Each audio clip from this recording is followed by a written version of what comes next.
Recently, there has been a ton of articles coming out about Filoni's new Star Wars movie, and it's really no surprise. After all, it's been years since we got something on the big screen, and with Filoni set to direct it, it certainly has a lot of fans excited.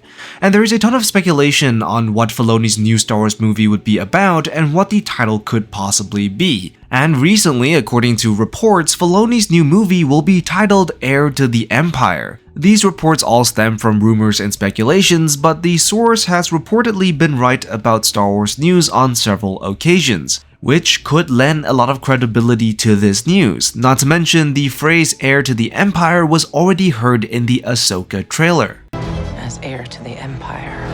Now, of course, Heir to the Empire refers to Thrawn as the successor, but the phrase also harkens back to Thrawn's story in Legends, specifically to the book Heir to the Empire by Timothy Zahn. And even though the book is in Legends and not canon, the influence and impact of the book is immense. But the crucial question here is, what does it mean if Filoni's movie is indeed titled Heir to the Empire, named after the original book? Well, for starters, don't expect a rehash or adaptation of the book to film.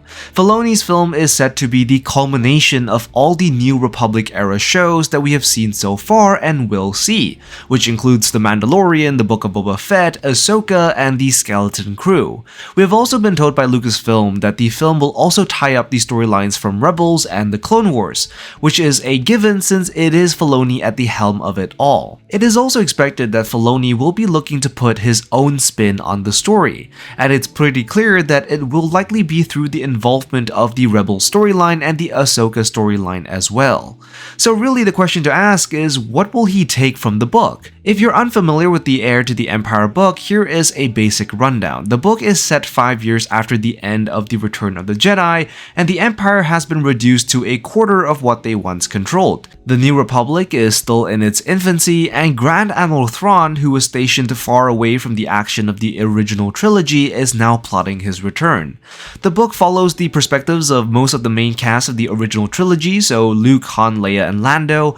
In the meantime, Thrawn makes use of an insane Jedi clone by the name of Jorah Sabaoth, who begins to try and bring Leia's unborn children and Luke over to the dark side, essentially just being a nuisance preoccupying our heroes as Thrawn works on his plan. And you might think that this is starting to sound familiar because it is kinda what the Ahsoka show is hinting towards.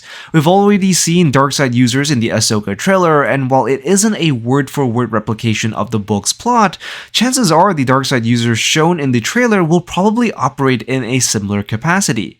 The book essentially culminates in the Battle of Sluis Van, where Thrawn attempts to steal New Republic ships to fuel his campaign. Thrawn ultimately fails in his attempt, but manages to leave a significant portion of the ships inoperable. But while there is a ton of elements that Filoni could borrow from the Heir to the Empire, I actually don't think that much of the book's details will inform his film. You see, Filoni's Star Wars movie is supposed to be a culmination of all the plotlines developed throughout the various Disney Plus shows, and given that Heir to the Empire is only the beginning of the Thrawn era in Legends, it doesn't seem like a good fit to include what was supposed to be the beginning in the finale. What is more likely to happen is that elements of the book will be sprinkled throughout the Disney Plus show first, with most of the plot details probably appearing in the Ahsoka show. Still, while it's unlikely that Heir to the Empire will be a major component of the Filoni movie, it's not impossible for Filoni to still use the name Heir to the Empire as the title of his film. After all, it'll be a very nice way to pay homage to Thrawn's legend story. Another thing to note is that with Heir to the Empire set on being really influential in the upcoming Star Wars shows and stories, and Filoni's new movie potentially titled with the same name, it might actually clue us in on what Thrawn was up to in between the time of the Rebels show and his return in the Ahsoka show. Unlike in canon, where Thrawn's disappearance was due to Ezra's use of the Purgles, essentially sending them to places unknown, in Legends, Thrawn was actually sent to the unknown regions under the guise of a cartography mission. In reality, Thrawn was actually there to pacify any threats to the Empire, and in turn safeguarding the Chiss Ascendancy, Thrawn's home. Which also explains why when Thrawn does return to the known galaxy, he already brings with him a significant amount of firepower. And while canon differs with Legends in how Thrawn ends up in the unknown regions, it is still a distinct possibility that Thrawn ended up having to map out the region and subjugate other alien species in order to make his way back to the known galaxy. And part of Thrawn's rationale for why he needed to subjugate the known galaxy was simply due to the fact that the unknown regions held way too many threats for the Chiss ascendancy. And so, without a united galaxy under the Empire, Thrawn deduced that it would have become increasingly difficult for his people to survive, a rationale that canon Thrawn also has.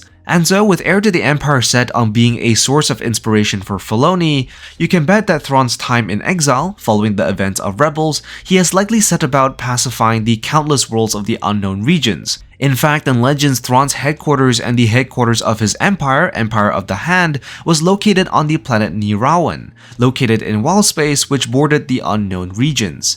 And it's also a distinct possibility that during his time there he might have confronted the Grisk, the main threat to the Chiss, possibly finding the location of their home world or even finally being able to pacify them. Another point to consider is that during Thrawn's travels in the unknown regions, Ezra will likely be alongside him. Chances are the Jedi would probably have been thrown into custody, but there is also a chance that Ezra might not be the Ezra we used to know. Thrawn in Legends and in canon was very well known for his ability to convert others to his cause. Once he's able to show them the true threat of the unknown regions and the power of the enemies within, many characters end up serving under the Grand Admiral, and Ezra might end up being one of those people. The Ezra that we once knew could have been swayed to serve the Grand Admiral after being convinced that the threats in the unknown region were so great that it could threaten everything Ezra holds dear, mainly his family. It's also worth noting that this was precisely how Legends Thrawn was able to convince the former Imperial turned New Republic pilot Sunter Fel to join his cause. After capturing the pilot and showing him the dangers of the unknown regions, it proved Thrawn's point that even with the combined efforts of the Empire and the New Republic, it might not be enough to ensure victory. And this is probably something we will learn more about as the Ahsoka show rolls around. So I'm super excited to see what Filoni has in store for us and what he will do with a character such as Thrawn. Anyways, that's all for this video, and let me know what you think about the potential title for Filoni's new movie and what it might mean. As always, be sure to like and subscribe, and I will see you in the next one. I am the Lost Acolyte, and I have spoken.